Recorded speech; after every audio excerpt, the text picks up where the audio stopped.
உங்கள் குழந்தைங்க lunch box காலி பண்ணாமல் கொண்டு வராங்களா? நீங்கள் காலையில் லஞ்ச் பாக்ஸ் செய்ய ரொம்ப டைம் எடுக்காமல் வெறும் 5 நிமிஷத்தில், அதுவும் காய்கறி எதுவுமே சேர்க்காமல் அதிக சத்துள்ள புரோட்டீன் நிறைந்த பாசிப்பயிறு பிரியாணி தான் ரொம்ப டேஸ்டியாக, ரொம்ப ஈஸியாக வெறும் குக்கரில் 5 நிமிஷத்தில் எப்படி செய்யலான்னு பார்த்துடலாம். இதில் புரோட்டீன் சத்து அதிகமாக நிறைஞ்சிருக்கிறதுனால பெரியவங்கலேருந்து குழந்தைங்க வர சாப்பிட்லாம். இந்த சூப்பர் அண்ட் டேஸ்டி பாசிப்பயிறு பிரியாணி எப்படி செய்யலான்னு பார்த்துடலாம். அதுக்கு நம்ம அடுப்பை பற்ற வச்சிடலாம். குக்கர் வச்சுட்டு ஹீட் ஆனதுக்கப்புறமா ஒரு 2லேருந்து 3 டேபிள் ஸ்பூன் எண்ணெய் சேர்த்துடலாம். நீங்கள் எண்ணெய் தவிர்த்துட்டு நெய் கூட சேர்த்துக்கலாம். இதில் ஒரு துண்டு பட்டை, 2 கிராம்பு, ஒரு 3 ஏலக்காய் சேர்த்துக்கலாம். கூடவே வாசனைக்காக ஒரு பிரியாணி இலையும் சேர்த்துடலாம். எல்லாமே நல்லா லைட்டாக பொரிஞ்சு வந்ததுக்கப்புறமா நம்ம நீல வாக்கில் கட் பண்ண ஒரு பெரிய வெங்காயத்தை இதில் சேர்த்துக்கலாம். வெங்காயம் லைட்டாக கோல்டன் ப்ரௌன் கலர் வரணும், அந்த வதக்கி எடுத்துக்கலாம். ஸோ லைட்டாக இந்த அளவு கலர் சேஞ்ச் ஆனதுக்கப்புறமா 1 டேபிள் ஸ்பூன் அளவு இஞ்சி பூண்டு பேஸ்ட் சேர்த்துக்கலாம். ஸோ இஞ்சி பூண்டு பேஸ்ட்டு நல்லா பச்சை ஸ்மெல் போகிறது வரைக்குமே நல்லா வதக்கி எடுத்துக்கிடலாம். லைட்டாக வதங்கினதுக்கப்புறமா நம்ம ஒரு 2 சின்ன சைஸ் தக்காளியை கட் பண்ணி இதில் சேர்த்துக்கலாம்.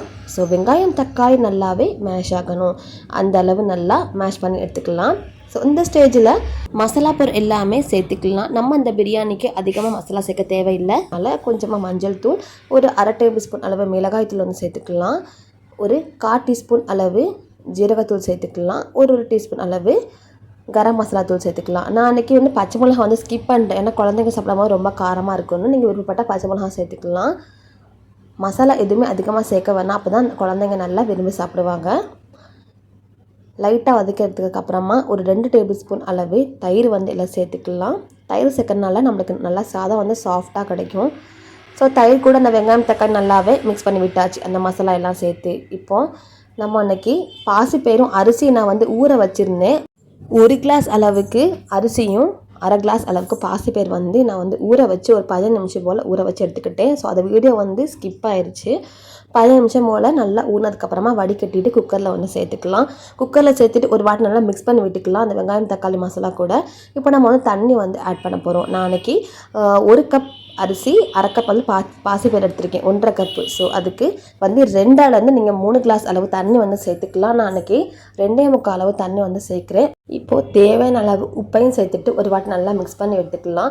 இந்த டைமில் உப்பு கரெக்டாக இருக்குன்னு ஒரு வாட்டி செக் பண்ணிக்கலாம். செக் பண்ணதுக்கப்புறமா நம்ம ஒரு குக்கரை மூடி போட்டு விசில் போட்டு 2 அல்லது 3 விசில் போல் வேக வச்சு எடுத்துக்கலாம். ஸோ 2 விசிலுக்கு அப்புறமா ப்ரெஷர் எல்லாம் போனதுக்கப்புறமா ஓப்பன் பண்ணி பார்த்துடலாம். பாருங்கள், நம்மளுக்கு சூப்பராக பாசிப்பயிறு பிரியாணி ரெடி ஆகிடுச்சு. நல்லா உதிரியாக நல்லா சாஃப்டாக சாதம் வெந்து வந்திருக்கு. எனக்கு இப்போ நம்ம ஒரு பிளேட்டுக்கு மாற்றி அப்படியே சர்வ் பண்ணிடலாம். இது கூட சைடிஷ்காக அவிச்ச முட்டை இல்லைனா அப்பளம் எப்படினாலும் வச்சு சர்வ் பண்ணலாம். நான் அன்றைக்கி மில் மேக்கரை வறுத்து எடுத்து வச்சுருக்கேன்.